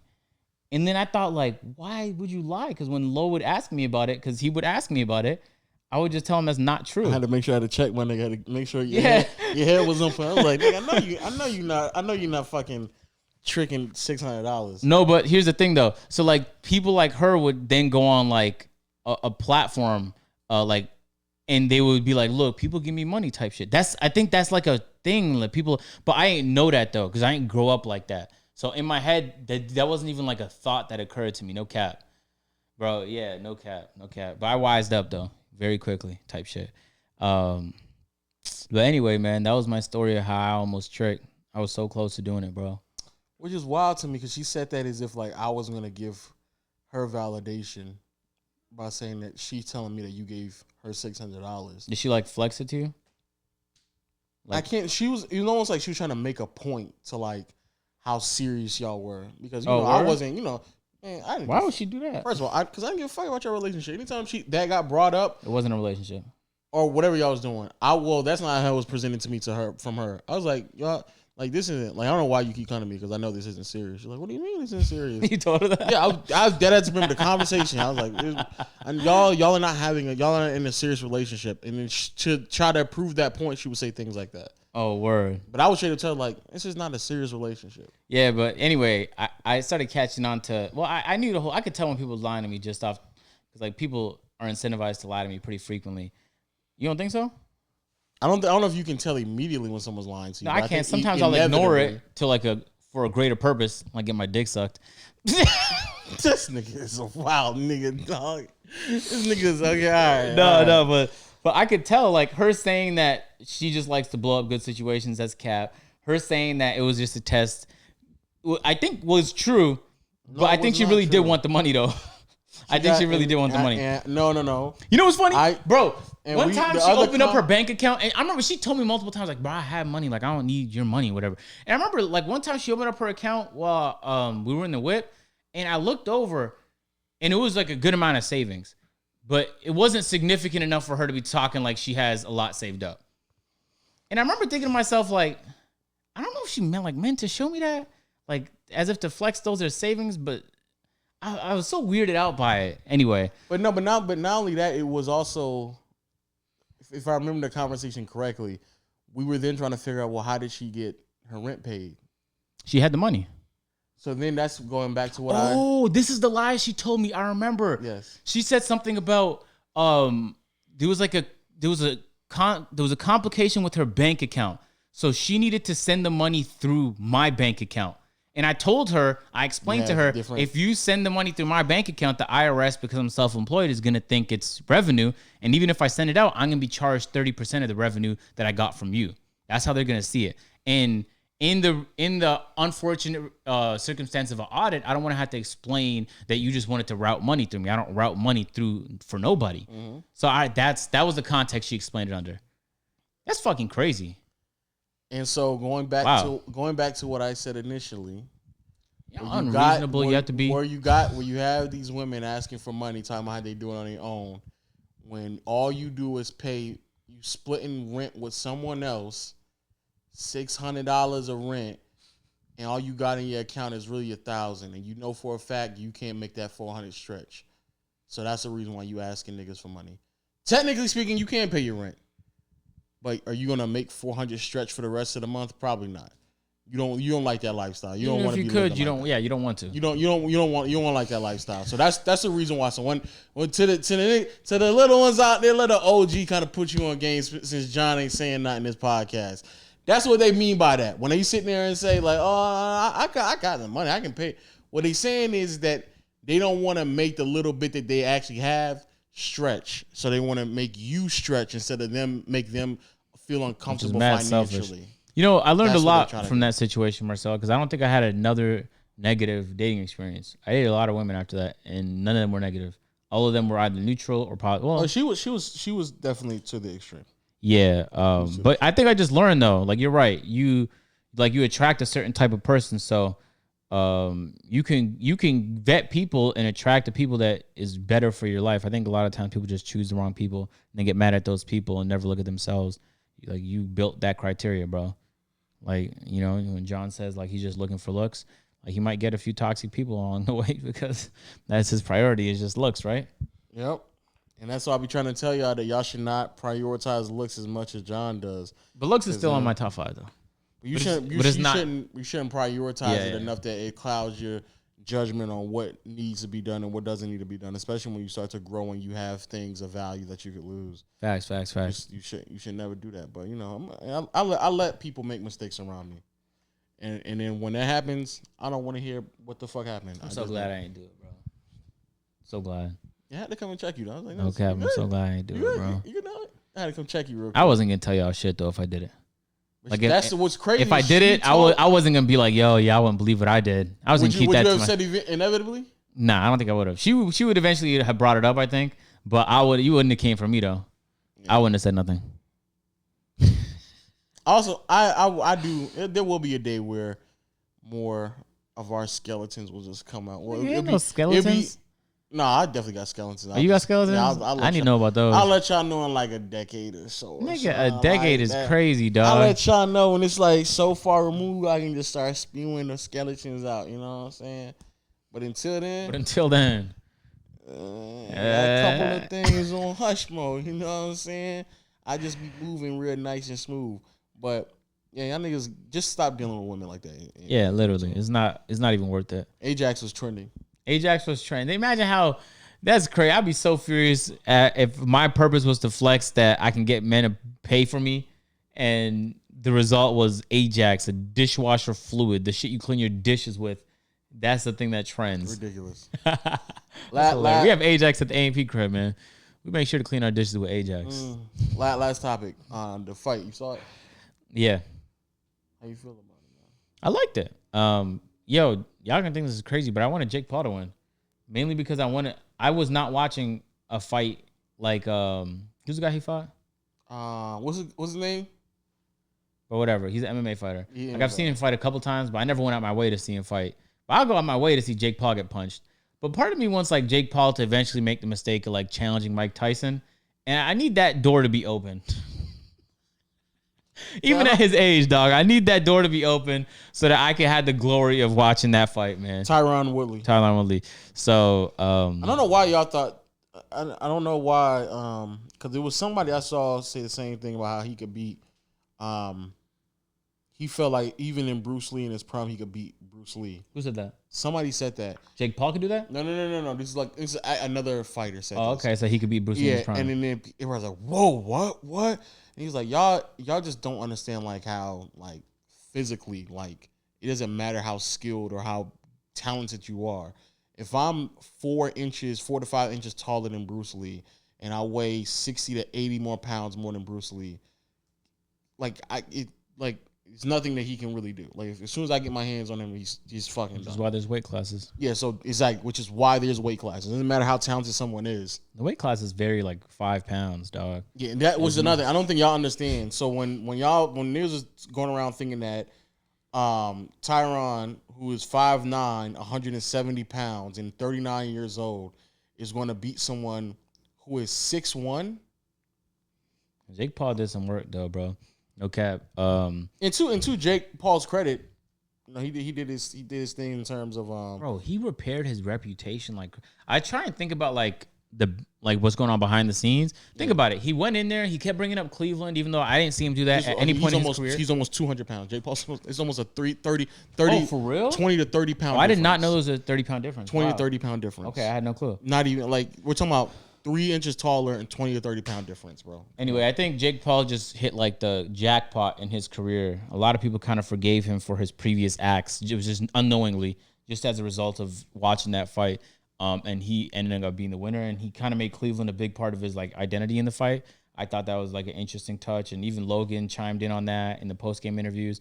Like these fighters is getting in the ring, losing to Jake Paul, and helping him rebuild his reputation, which is the exact thing he's looking to do with boxing, by the way. Which is why, if you notice, why when he finished that fight, he said, "I don't even know what I'm gonna do yet. I'm gonna recover first," and he didn't like commit to no other fights. He might not ever fight again. We don't know. Yeah. But I know that I want the door to be open for like a celebrity fight with Mike Tyson. It's just something, just someone with power. I need Jake Paul to believe he can actually fight somebody for real, and they just murk him. I think even then he's playing it very safe.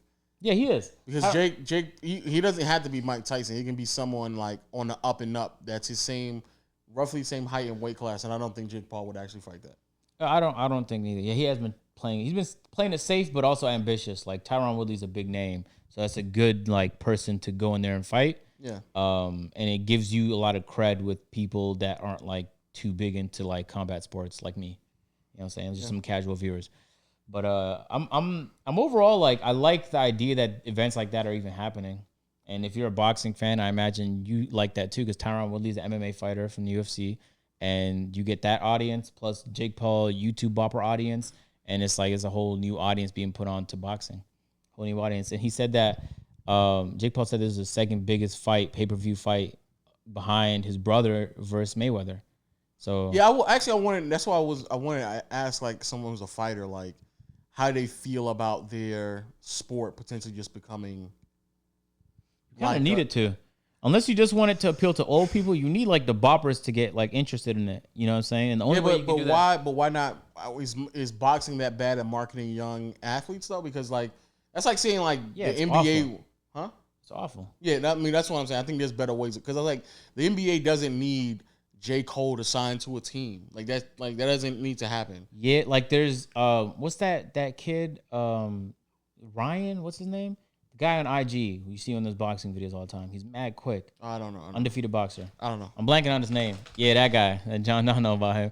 Like he's probably one of the only people that as a casual person I've seen organically grow and like people are just interested in watching him fight. Yeah. But aside from that, there's only a handful of boxers that applies to. Plus I think the rise of MMA has been like a little scary for boxing too. Because in my opinion, MMA is just more entertaining to watch. Yeah, because you don't know when a knee's gonna hit a skull, you don't know when an elbow's gonna smash in, you don't know when someone's gonna get choked out. Like and you could keep the whole fight standing up, or you can choke someone out and they got to tap and they're past that. Like you don't know, it's more dangerous. So to me, it just feels more entertaining. Maybe MMA is like encroaching in boxing's like audience territory. Who knows? Yeah, maybe so. Do you watch MMA?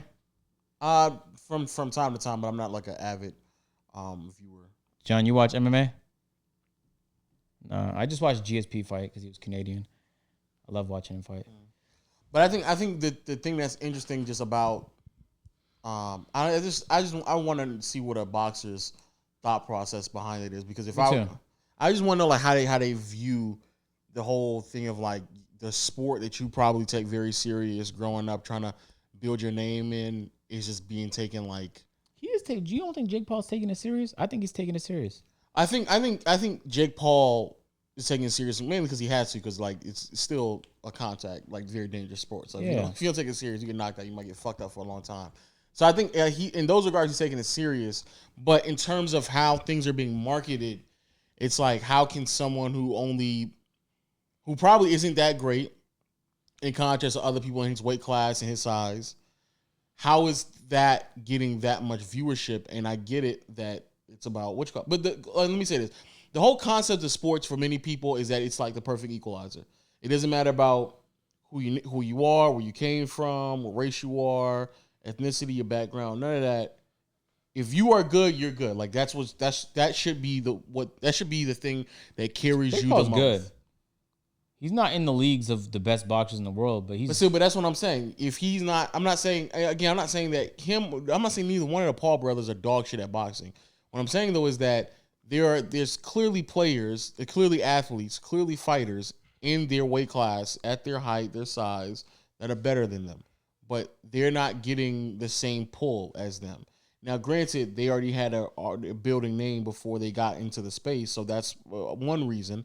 But the gap in like how things just get promoted and how things are just shown, and I'm pretty sure the numbers that are pushed behind it is just so astronomical that, again, I don't think it could happen in another sport. You know, I actually disagree with that whole frame of mind because when I think HOH did the rappers basketball thing during this All-Star weekend this year, where it was like Lil Baby and 2 Chainz versus X and X. And I thought to myself, like, that's fucking great content. And when you watched it, it was just hilarious to watch these rappers you never seen hoop before hoop. Like Lil Baby was awful, 2 Chainz fantastic type shit. I get that, but when it comes to basketball, nobody looks at rappers who play basketball and thinks like, wow, they're disrespecting the sport because they're just joking around. But no, they're fighting. I mean, they're going up against each other. Yeah. That's fine. And but people said the same thing about like when KSI and Logan Paul fought one another. People were saying they were making a mockery out of the sport. I disagree with that. That right there is fine because that's still at some level of an amateur level, and you got 2 people who are unknown. But as soon as you are, because again, it's not a nigga who gonna tell me if J. Cole signs to the NBA and he's getting actual PT ahead of niggas who we all know are just better than him. It's not the same thing though, Lo. Because the NBA is the best people at the sport. It is not the most entertaining people at the sport. You know what I'm saying? But that's what I think some people view sports though. Sports should just be period. Your talent level, who's the best, should be the first. No, there's a world for both though. Like basketball is not who's the best at the sport. Basketball is about having fun. The NBA is about who's the best. So that specific league is the most talented players in the world all play in that league. And everyone knows that. But if you want to play for entertainment, you're not thinking about joining the NBA. You just go to your local rec. Or if you want to watch entertaining basketball, you might not. You don't immediately have to go to the NBA. You could go to like a Globetrotters event or like that 3-on-3 thing that Ice Cube does. Like there's plenty of ways to watch entertaining basketball from pros or amateurs or just people who are like, nigga, I post me playing basketball from time to time and I'm dog shit. Like I'm a phenom in the post, but aside from that, bro, I'm not too good at the game of basketball. But what if they start then? Right, John? John agrees. Yes, sir. What if they then start? What if ESPN start pushing you in 1v1s with John over the Lakers game? They should if it gets over views. the Lakers game. They should if it gets views. They wouldn't do it because they have a content, like they already have a TV deal with the NBA. They have to broadcast a certain amount of games. But if Lil Baby versus Moneybagg Yo gets views, that is exactly what the fuck ESPN should be broadcasting. If that's what people want to see. But then the question is, why is that though? And if it's entertaining, fine. But I also just think about what HOH is doing. HOH had me out at the knockout event, and they had me out at the dodgeball event. We're not pro dodgeball players, and we're not pro hoopers. Yeah, but y'all are going. It's 2 amateurs going up against 2 amateurs. I'm talking about when they're getting closer and closer to the realm of like professional fighters. Yeah, but like, look, what if we did the same? What if the next basketball HOH event, they invite me, they invite a whole bunch of other content creators, but they invite some like retired players like Joe Johnson. You know what I'm saying? We still wouldn't be disrespecting the sport by participating. At the end of the day, if people find it entertaining, HOH is going to do more events. If it's lucrative, HOH is going to do more events, and then vice versa. If people's not fucking with it, they're not. So I don't like Joe. But okay, Joe Johnson. Okay, fine. I agree with that because I don't think Joe Johnson, y'all wouldn't stand a fucking chance against Joe Johnson. No, he would destroy us. But if Dr. J went out there and niggas like, I just fucking demolished Dr. J. It's like, nigga, come on. Only time they're making a mockery out of it is if you like do some like Nick Bridge shit and you get on the court and we you need like to talk about that shit too. Like them niggas is wild. Them Bro, niggas just can't play basketball. I saw a video of Nick Briz in a hood and the guy was furious that they were talking shit and winning, and then he like hit Nick Briz on the head on some tap shit. Like it might have shook him a little. Yeah. Nick Briz instinctually tackled him to the floor.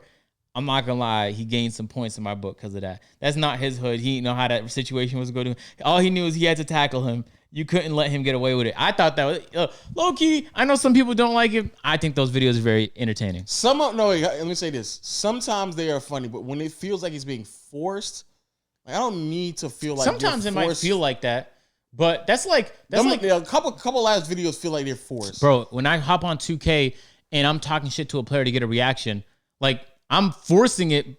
They might not react.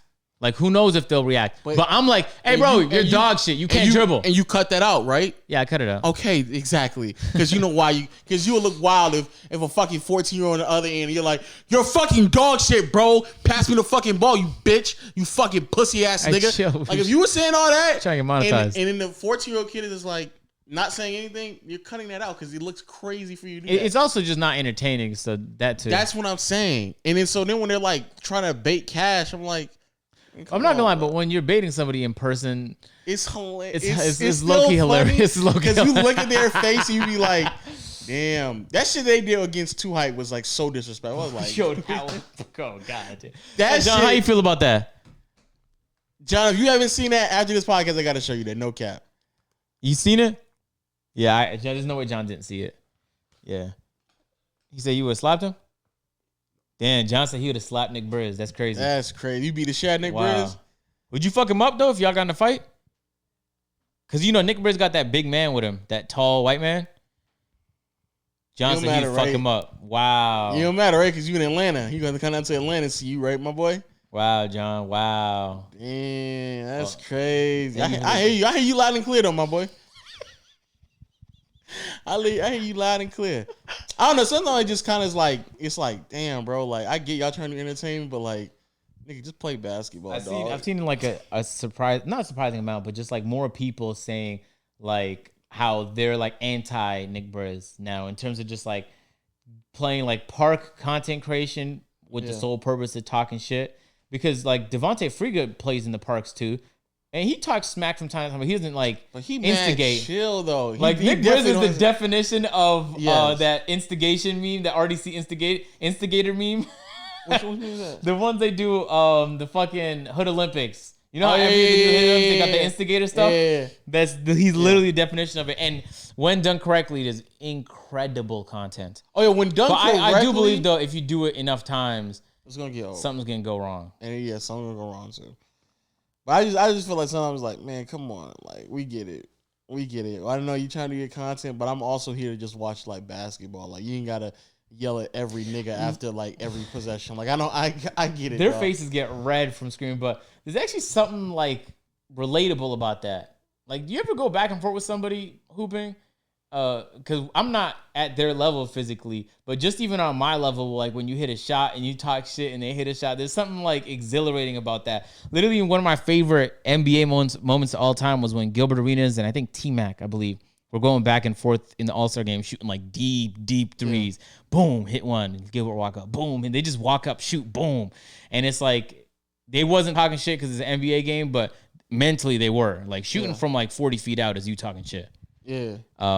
So isn't it crazy back then when niggas did that they were like losing their mind? Insane. Game does that like once every 3 games now. That's crazy.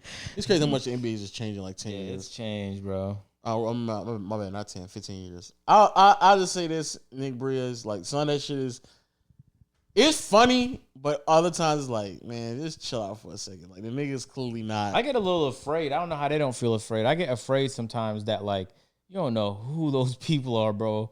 Some people, and if you do it enough, people are gonna go there looking for problems, not looking for basketball too. Like, oh, Nick Briz think he gonna try something on us, and then they'll start a fight purposefully. Like before Nick Briz tackled that guy, he said audibly, and Nick Briz caught it on video. He was about to tackle, so he felt like hitting somebody. He said something like that. He declared he was gonna start drama before doing it, type shit. So, you know, some people just come with that type of energy. It was a video that TJazz was playing in like a league, like I think some type of rec league he was in, and it was like a huge fight. Yeah, so the dude was like following him around the whole gym and shit like that. But the T-Jazz thing's a little different because T-Jazz is like flashy, so he'll embarrass you. Yeah. And nobody, like no man with pride likes to get embarrassed the way T-Jazz does people. So some people just take it like offensively when you put the ball like through their legs and run around them. Yeah. Low-key is like, damn, that's fucked up. But it's also like when it that's what Trevor Reezy play did. defense. That's what Trevor Reezy did Trey Young. Oh yeah, he did. And then Trevor Reeves won the Joe Budden. He didn't go on the Joe Budden podcast. Maul called him, and Trevor Reeves was like, that nigga, he ain't gonna put no ball through my leg, man. Not in the middle of the game, bro. Just play ball. Don't do all that fancy shit. Don't do that shit with me. But T. Jazz is like a special type of like. He's flashy. He's great at. He could jump. He could shoot. Like low-key, his play style is built for you two. Oh yeah, for sure. Low-key, we do need to talk about like how just disrespectful Trey Young and Steph Curry are. I don't get talked about enough.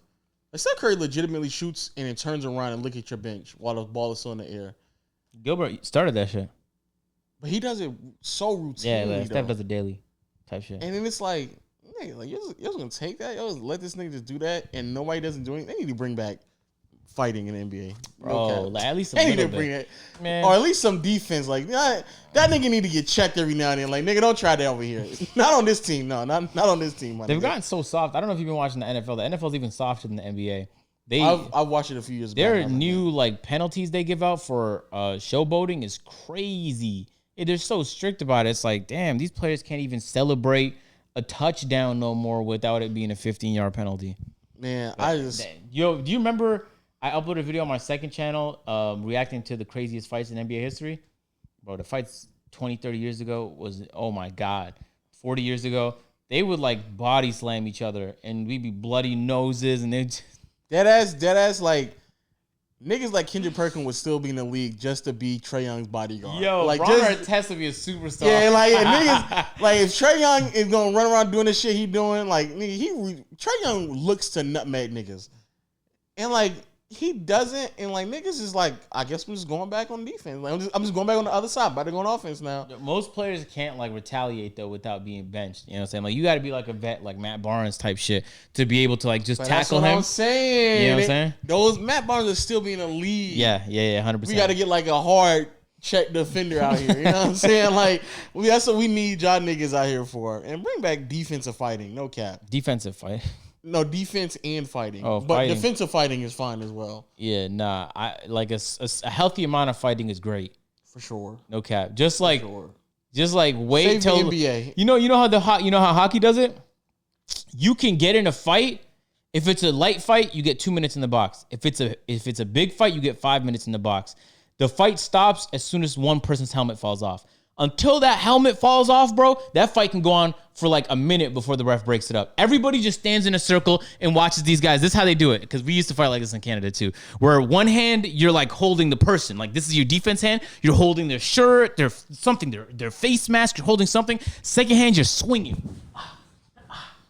And you would fight until somebody's helmet went off. And if it went like a minute past, like the ref would be like, all right, chill out. You guys suck at fighting. And he'll break it up for you. But like in hockey, they recognized that fighting was a part of the sport.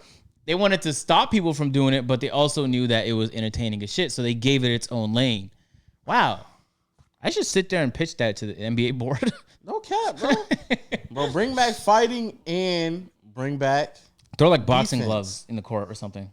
Bro, just at least let them. Also, I just want like niggas to taunt in niggas' faces. Yes. Like when Shaq dunked on that man and then pushed him on the ground and then put dick in his face and walked off, and the player was so pissed that he threw the ball. Which player was that? I can't remember his name, but just let them do that. Yeah. That time where Scottie Pippen dunked on Patrick Ewing and then walked over him, just let them do that, bro. That shit, Wade did the Verajao where he dunked on him and just like, yeah, nigga, I'm walking over you now, nigga. Let him do it. I'm telling you right now, that's not that far removed from Steph Curry pulling up in the corner and then looking at the bench as it goes in. Like that ain't that far removed, my nigga. If anything, it might be worse because I'm not even in the game. I can't do nothing to this nigga. I'm gonna hop off the bench to beat his ass right now. I can't do that. Bro, you beat Stephen Curry's ass and injure him. That is like a $200 million lawsuit. I'm not even trolling. That insurance money is gonna come in so swiftly. Yeah, that's not a person you want to injure. Okay. Ain't that crazy that nobody never like stuff like that kind of passes over though, like back in the day. But if it happens now, yeah, like people were like more tolerant. Robert Horry legitimately like fucked up Steve Nash, and like now people don't really talk about it. It's like Robert clutch shots, and it's like he also fucked up Steve Nash. Like, y'all don't remember that? Now if somebody fucked up Steph Curry, nigga, everybody will lose their mind, like, bro. That would be the devil. Like nobody will fuck with that person. Nobody. Now, even if you like get underneath someone's feet like by accident due to momentum, like you're public enemy number one for like 2 weeks. It was niggas on ESPN calling Solomon Hill like he's just such a goofy, dumb player. He just landed on LeBron awkwardly like a dumbass. I was like, nigga, what the fuck? Niggas do that damn near every other game. You don't see nothing when fucking it happens to Harrison Barnes. Bro, and now LeBron is out. Y'all niggas losing y'all mind. I get like in the NBA when you want to defend a shot to the point where like you don't know how to give space to a certain extent. When we were playing at the rec, if you don't get up from underneath my fucking jump shot, please. We're not playing that seriously, bro. Please stop trying to tear my ACL. It is crazy. I got to be nervous that you don't know how to play defense. Those niggas is odd, though. I'm talking to you, Davis. Look at John. Yeah, bro. The guys that don't give you space to land at the rec are some fucking tryhards, dog. When Davis started losing, you'd have thought it was Game 7 of the finals. That nigga started going hard for no reason. Intentional fouls, like bro, you name it. He has employed the tactic to win the game, man. And he don't feel sorry about it at all. Look at this nigga John. He don't feel sorry about that shit at all. Yeah, bro. I was playing Davis for his channel. He was trying to 1v1 everyone in AMP. He was tryharding like so hard. So he was pushing off. He was like breaking rules, but there was no referee to say nothing. But I just allowed it. He ended up beating me like 7-1 or some shit like that. The next day, I was so mad that like he got his video that like I was like, what if I did that? Every possession I went in the post and I ain't let him reach. I ain't let him do nothing. I beat him like 12-3. And he's like, oh, who cares? I got my video and no one else is gonna see that. And I was like, damn, he's right. like no one got to see the rematch, but everyone got to see him. Like he went try hard. So now every time the camera turns on, I'm in try hard mode. I'm, you know what I'm saying? And John is like an interesting one because he shoots so high that like it's actually very hard to contest John unless you're tall without getting underneath him. But like when John hits 2 shots, like damn, I can't let John hit a 3rd shot now. Like I'm almost what you do, get underneath his feet? I'm like I gotta try and get a little closer, but yo, John be jumping so fucking high. His release point's like right now and all the way up top right here. You know what I'm saying? I'm injuring John. Interesting. I hate defending John for real, no cap, because he go from like brick to like Stephen Curry in like 2 possessions out of nowhere. If he start feeling it, yeah. Yeah, he do. He turned into Jason Capone to Michael Red real quick. Well, Jason Capone used to be that guy till he came to Toronto. Started shooting 35%. Look at John. Yo, who's that player in the Knicks? Steve Novak. Oh my God. You remember these like sharpshooters? Yeah. Those is true sharpshooters. They didn't do nothing else. Steve Novak, Jason Capone, Stojakovic. I tried squeezing that in there. Should have said Kyle Korver. Heydou Turkoglu. Shut the fuck up. Kyle Korver. Kyle Korver is like, he could shoot off ball and shit. Oh, so you talking about more? Like, all they do is spot you talking up. about literally just standing in the corner? They just spot up, dog. They don't do shit but spot up. Kyle Korver. Those niggas don't exist no more, though. Yeah. Now they all turn into like Klay Thompsons. Maybe not Klay. They turn into Kyle Korvers. I'm not saying, definitely not Klay. Yeah, Kyle Korvers. Yeah, there aren't those niggas no more.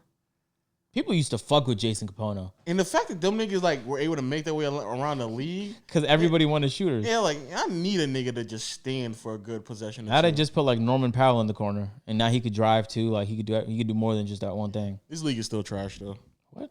The league is incredible right now. I fuck with the league, no cap. Nah, this is the worst league ever. Not true, man. The league was way worse years ago. Like right before the Raptors won the championship, shit was bad. Yeah, when LeBron became way better. When LeBron was dominating, that shit was garbage. You're just trying to piss somebody off. Somebody watching this. Davis got to this point in the podcast. That ass, bro. In 2012, 2013, the league was trash. We keep it being with ourselves. Who was winning in 2012? Them Heat. Yeah. He was trash. Roy Hibbert was being in conversations for the best center in the NBA. Oh, yeah, he was. The league was trash. Nah, that was bad, dog. Joakim Noah made like first team All NBA. Oh, fuck. That's his bad. Off the strength of playing 45 minutes a game. And just playing defense, nigga. Yes, sir. Because he could pass the ball a little bit. Y'all niggas is gassing Marc Gasol. You're like, Joakim Noah is one of the best passing centers. And this is I know this is your guy, DeMar DeRozan, but after James Harden, the next best up and coming 2 guard was DeMar DeRozan. It's like, all right, come on. Chill out, bro. Chill out. what I'm saying? I think Chris Middleton better than DeMar DeRozan. Okay, the fact that you're thinking about it is wild. No, DeMar's better. DeMar's better. You know what I'm saying? Who'd you rather have on your team? Chris Middleton, bro. I know. Shut up. Shut up. And Chris Middleton, nobody in their right mind would say Chris Middleton's like the second best shooting guard. Oh, yeah, 100%, because he's the best. I'm just saying things at this point. Hey, man, if y'all enjoyed the pod, man, video is available at Peer-to-Peer on YouTube. Make sure to check out Peer-to-Peer clips, link in the description, Peer-to-Peer TikTok if y'all prefer bite-sized content. Make sure to subscribe to the channel, though, man. Turn on notifications and go. Naughty gang, gang, gang, gang, gang. Gang? John, is your chance to suspend your silent protest. He already man. said something. We heard him whisper early in the podcast. You know what I'm saying? End the podcast on a good note. Damn, so John said he gonna keep the protest going. Well, hopefully on this podcast, man, John got the decibels correct. So, you know what I'm saying? He won't have to be liable for any fuck ups. I almost said 100,000 on Twitter. You almost hit 100,000? Yeah. Well, I've been growing like ridiculously. I wish that mattered. It does to me. Twitter matters to you? Of course. Why? That's the most insignificant. The fact that you. Are you trolling? Okay, come on. I'm about to say. I'm like, who cares? Someone told me to promo my Twitter in the video. I was like, why? I just put it in my description. I might take it out of there. I don't even tell niggas to click it. It's just there. I've never told somebody to click on my Twitter, I don't think I've ever told somebody to click on my Twitter. I tell people to follow me on Twitter, on Twitch, so they know that'll be the best way to know when I'm about to go people live. do that. But hey, man. Oh, wait. Shout out to Corzimba and Dom 2K for that NBA stream. No, What they do? The NBA stream. What do you mean? Twitch, the NBA channel gave them opportunity on Twitch. To stream on there? They streamed on there, yeah. Oh, snap. Shout out to Dom 2K and Corzimba. Hey, congrats, yo. I got a couple shots. Shout out to my cousin, too, who had a baby today. Oh, word. Congrats. Congrats, cousin. And congrats to my baby downstairs. Her birthday was 2 days ago. Oh, word. I'll tell her happy belated, man. Yeah, man. Yeah. It's beautiful. And, John, you better, this silent shit better end when this podcast over. You better say happy birthday, nigga. Spotify, Google Play, Stitcher. We love y'all. Apple Podcasts. Drop us a 5-star, man. We appreciate the love y'all been showing on the pod. Hopefully the levels on this one are good so John can start talking again, man.